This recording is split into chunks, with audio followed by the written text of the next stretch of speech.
The Biden administration needs the war to be on during the election to give him the edge, though. And Zelensky doesn't, he keeps making money with the war still on. So is anyone motivated to actually come to peace here? Well, you can see the French guy, Macron, is trying to do something. Yeah. Schultz, I don't know where Schultz is on this. If the pressure really pushes on the German chancellor because of the lack of gas and the cost of getting more, one thing about the oil world, it's really a crazy world.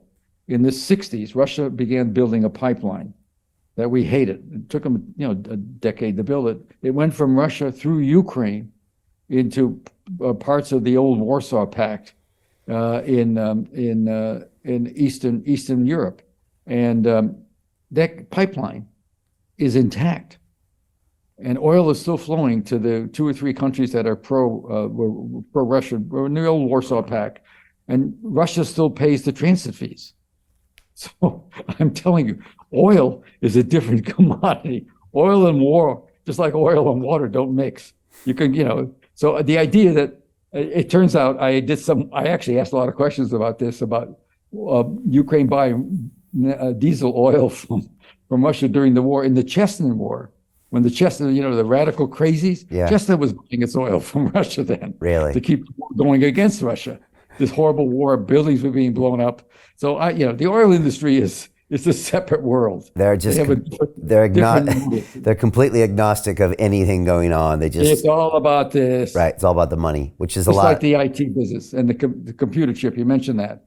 It's interesting you're into that, because that's really where we are with Taiwan and China. Taiwan. Here's the other problem.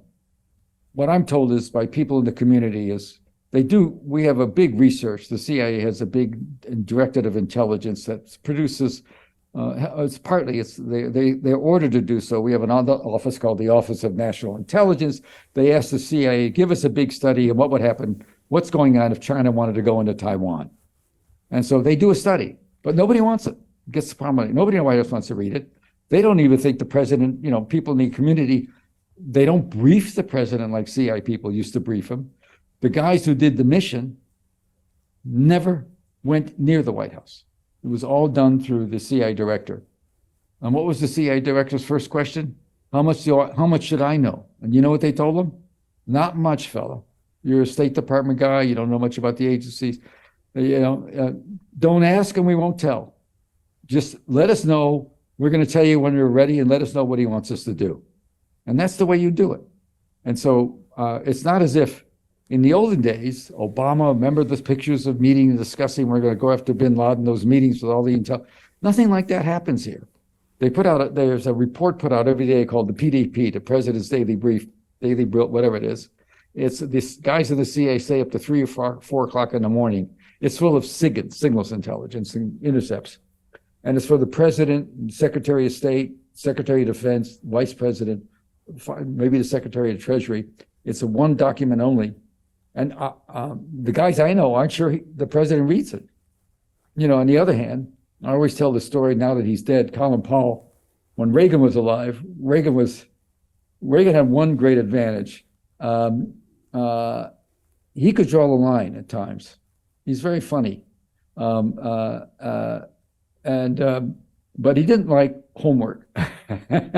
And so the PDP, what Powell did, because the head of the CIA then, Bill Casey even, it's a 3-page letter usually, a memo, very secret, handheld, brought in by a courier who waits. They would put overlines, yellow overlines on the 1 or 2 or 3 things in each report they really think the president's got to read. They weren't sure Reagan was doing it. He was a big Star Wars guy and had a interesting point of view. So what Powell would do is come in the morning and read it to a teleprompter and play the tape for him. So he would listen to it. And I had a friend named Dick Allen, who I liked a lot, who was the first national security advisor. He was a long-line conservative Republican who actually had a big fight with Kissinger. He was on Kissinger's staff. And he became the national security advisor for the president. And I'll tell this story because Reagan didn't like to be woken up at night, as presidents sometimes are. And so one night he felt he had to. And there was a lot of, with Reagan, he loved dirty jokes if his wife wasn't around, and that was that kind of stuff. You know what I mean? Alan would tell him, he'd call up, the first thing he'd ask the Secret Service agent, is she there? If she was there, we'd talk much differently. She was there a lot. But anyway, and so the Israelis, 81 or 82, 81, bombed a nuclear facility in Iraq called Osirik. It was a big midnight raid in America. And it was a real shock. They actually took it out. The Israelis are very competent. They had bomber pilots.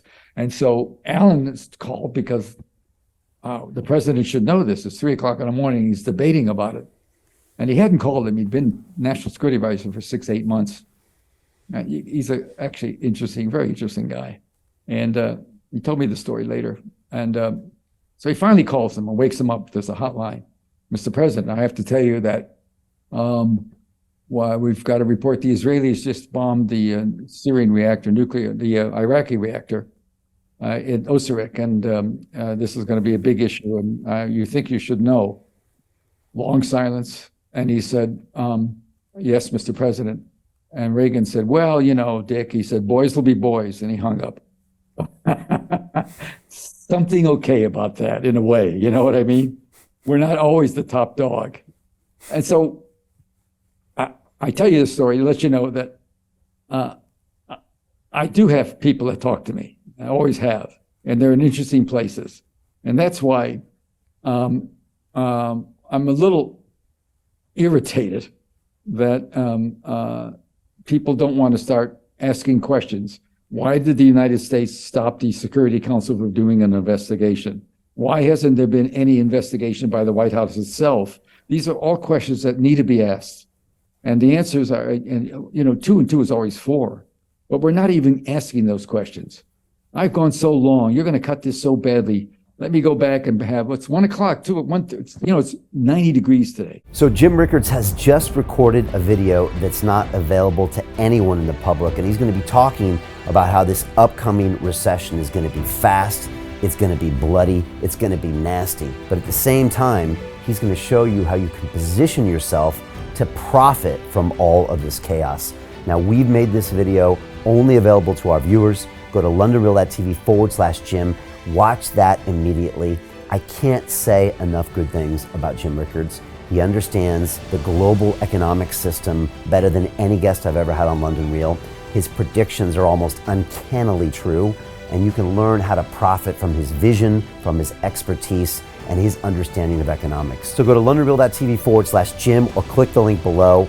It's an excellent, excellent look on what's going to happen in the future and how you can position yourself to profit from that. Jim is one of the best in the business, one of my favorite guests on London Real, and he's very, very good at predicting the future and showing us all to profit from it. So click the link, and I hope you enjoy.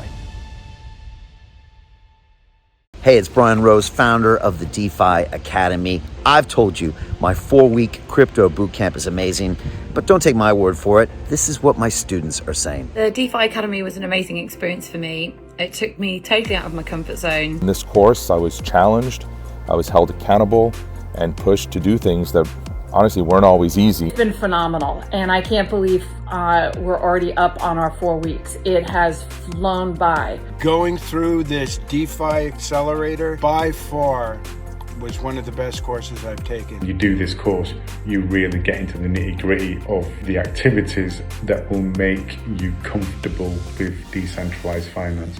Thank you so much to Brian and everyone at London Real and the DeFi Academy for even putting together an amazing course like this. Anybody else that wants to do it, please sign up.